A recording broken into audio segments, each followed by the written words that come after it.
Hello students, today we're going to talk about parts of speech.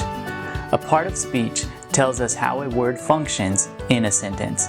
Knowing a part of speech helps us understand the meaning of words in sentences when listening or reading. And knowing parts of speech help us to organize our words correctly when writing or speaking. Let's get started. There are 8 main parts of speech: nouns, pronouns, verbs, adjectives, adverbs, prepositions, conjunctions, and interjections. Let's start with nouns. A noun is a person, place, thing, or idea. Here are some examples. Teacher, Susan, Dallas, school, book, pen, love, or joy. These are all nouns. Proper nouns, such as Dallas and Susan, should be capitalized. Nouns can be subjects or objects in sentences. For example, in the sentence, "The teacher is reading a book," the word teacher is a subject in that sentence. Book is the object of that sentence. Nouns can have other functions too. Here's a list of some of the functions of nouns in sentences. Look at the sentence, "The teacher lives in Dallas." In this sentence, Dallas is the object of a preposition, the preposition in. Again, nouns have many different functions in a sentence, but most commonly, nouns are subjects or objects in a sentence. Now, let's look at pronouns. Pronouns are words that take the place of nouns. For example, in this sentence, Samuel ran a marathon, we could replace the noun, Samuel, with the pronoun he. He ran a marathon. See how pronouns replace nouns.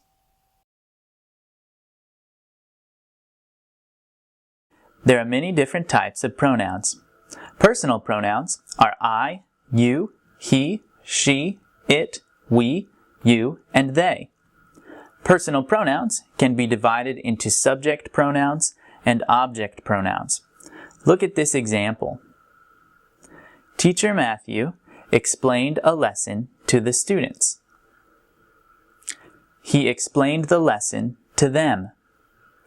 Here, the subject pronoun is he, and it replaces Teacher Matthew. The object pronoun is them, and it replaces the students. Possessive adjectives and possessive pronouns show ownership. A possessive adjective does not take the place of a noun. It's an adjective. Here is one example. I am the owner of this pen. This is my pen.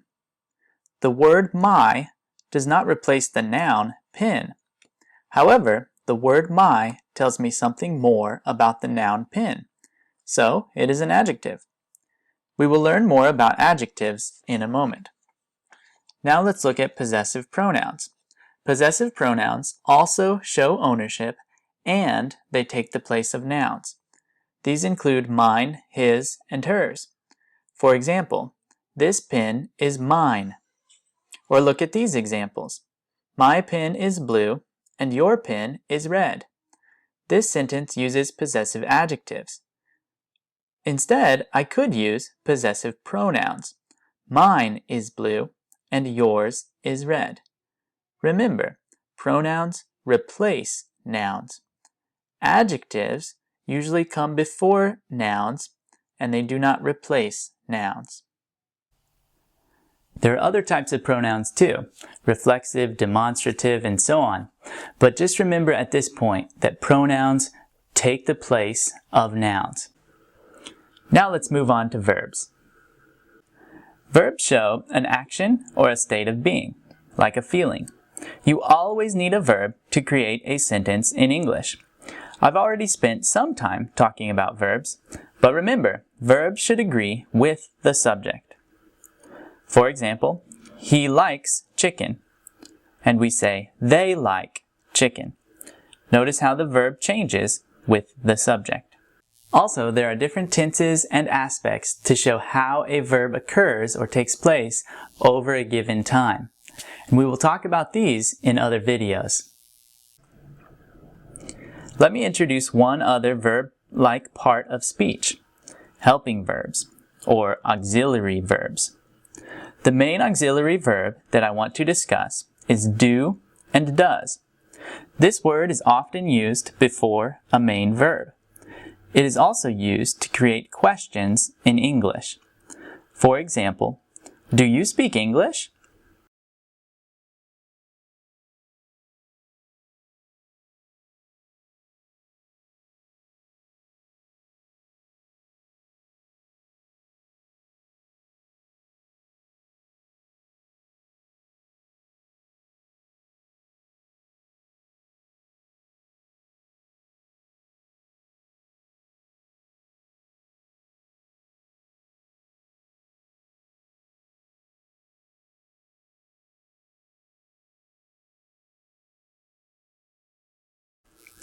Another type of auxiliary verb or helping verb is the modal. Let's spend a minute talking about another verb before a verb to show a person's attitude or feeling about the action of the sentence. For example, she should study a little bit about another verb in this sentence. Part of should is helping verbs, a modal, or auxiliary verbs.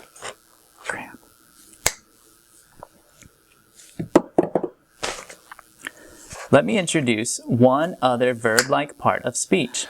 Let's spend a moment talking auxiliary verbs.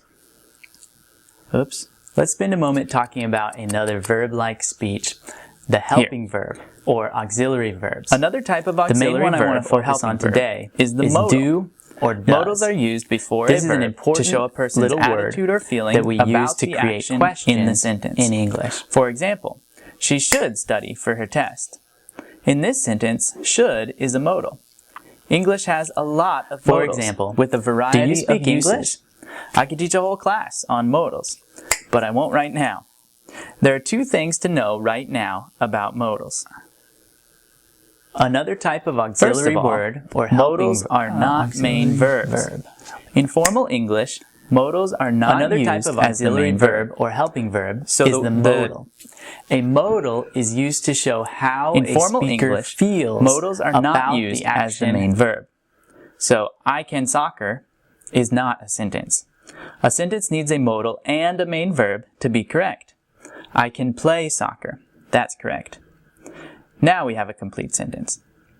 Second, if you use a modal, the main verb does not need to change. Use the base form of the main verb.